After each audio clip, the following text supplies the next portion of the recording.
Eiköhän me lähetä sitten.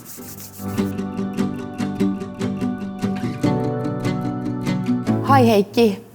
1 year has passed. Last year at the same time you were sitting in these sofas and we were talking about your thoughts about Sitowise and what you think will happen when you will become the CEO of the company. And then you started in May and we've had a pretty interesting year. And we are now here talking about the highlights of the year and how you've seen them. Shall we start? The first question is, what are the most memorable things of 2022 that you have in mind? Yeah, I would say that after 2 years of more or less remote work, it was really great that we started to have possibilities to meet our customers face to face and also internally see Sitowise colleagues face to face. And that was really inspiring. However, Corona was still actually really visible throughout the year. We had really high sick leave percentage, and actually in our kind of operating model it has a big impact on our business performance. And the external environment wasn't easy either. The war in Ukraine is a very unfortunate one. And during the second half of the year we started to see a declining construction market, and that made our outlook for the building segment a quite foggy one. But taking all of this into account, I'm really happy with the overall performance what we had. We had a solid net sales and organic growth and actually remained the most profitable in the industry. So all in all, very good year. I really would like to thank all of the Sitowise employees for the very good year 2022. It wasn't an easy one, but we can be really proud of all of these successes what we've had. It was a year of changes or big happenings. How do you see it? How was it for Sitowise 2022? Yeah, there were several changes. Yes, I started in the beginning of May. Then the new chief HR started at the end of August and CFO in the beginning of October. For me, the first months were really much about meeting our customers, also investors, and then Sitowise people at different offices in Finland and Sweden, and trying to understand their needs today and tomorrow. And for us as a company, so of course, what are our strengths and also where do we have the opportunities for further growth. And based on all of this input, then we've started to create our strategy for the next 3 years. And I'm really happy with the outcome of the work overall, and I'm sure that we are able to differentiate from the other players in the industry and also continue the very strong profitable growth story we have had at Sitowise. So we have ambitious growth targets and 4 strong business areas. Can you tell something about the business areas and what they did 2022? Yeah, let's start with the building segment. So the first half of the year was a good one. We had a very good organic growth, and also we had the acquisition of Rakennuttajakaari there. Also we were able to improve further the efficiency. Then the second half of the year was a more challenging one due to the declining construction market. In infra, I'm really happy about the overall performance throughout the year. And especially the order book is on a good level there, and that's also helping us clearly this year and next year as well. In Sweden, we were able to continue the expansion geographically, and that's of course a big thing for us, and also widen further our expertise. So a lot of great successes in all of these business areas. So let's talk about the strategy a bit later, but now I want to look back a bit. You talked about the organic growth, that we are doing well with that. But what about acquisitions? They have been really important part of our strategy. How was it in 2022? Yeah, we had several acquisitions also last year. And actually almost 200 people joined Sitowise, so that's a lot. We had three acquired companies in Sweden, so Mavacon, E60L Consult and Convia, and then 2 in Finland, rakennuttajakaari, and also Bitcomp.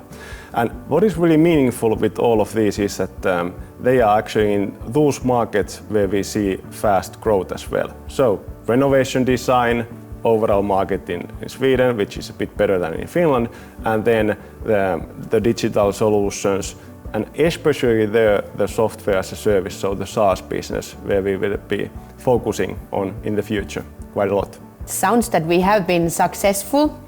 What about in the future? Do we have the same strategy also in acquisitions in the future? We have a solid pipeline. I'm really confident that we'll continue also the growth non-organically, and we'll keep our eyes open for the future opportunities. Our slogan is the Smart City Company. That means that we combine sustainability and smart solutions together. And in the beginning of year 2022, we started implementing our new sustainability program. What are the main things that you have in mind about sustainability last year? Yeah, I think firstly, the big thing is that we have been already building the sustainability thinking in our own operating model for expertise called Voima. So in this basically tool, our experts are challenged every day to think in a sustainable way, and also to challenge our customers to make sustainable choices for the built environment for the whole life cycle. And the usage of this tool is now on a very high level. So actually we have been using this in almost 90% of our projects last year. And this is a big achievement. Secondly, it's about the diversity, equity and inclusion. And how do we promote that in our daily practices? And I'm already seeing that now we are going more for the diverse thinking in our whole organization. And that's of course something that we really aim at. And then the third one, it's about the smart city talks. So we want to stimulate discussion about climate change mitigation and also sustainable urban development. So quite many things happening. So you talked about the diversity of our people and thinking. As we know, we are an expert company and the heart of everything that we do is our people. What do you think were the most important things for our employees during last year? I would say that of course the biggest thing was that our people just started to see each other face to face. So having these breakfast coffees together, solving together some of our customers' complex challenges, having some internal events, for example the Sitowise Fest, which was a big event for us in May. These kind of things, of course, they bring a lot of inspiration, but also like excitement and also the feeling of belonging together. So these were all really meaningful. And the employer branding is of course a big thing here. I think we took a clear step ahead there. So what we saw was that more and more students started to send applications to us. So it tells that we have done a lot of good work there to improve further the branding. We actually have a goal also that 10% of Sitowise people would be students. And why is that? We believe that the future is in the young talents. We've also had a next gen trainee program, and that's been really successful. Our people naturally also value how our customers see us. And we can be really proud of the high scores what we again got from our customers. So clearly the relationship and the expertise we have are valued. Having said that, we also saw a nice increase again in our eNPS. So how our own people would recommend us as an employer. So that was already a fourth year in a row when that increased further.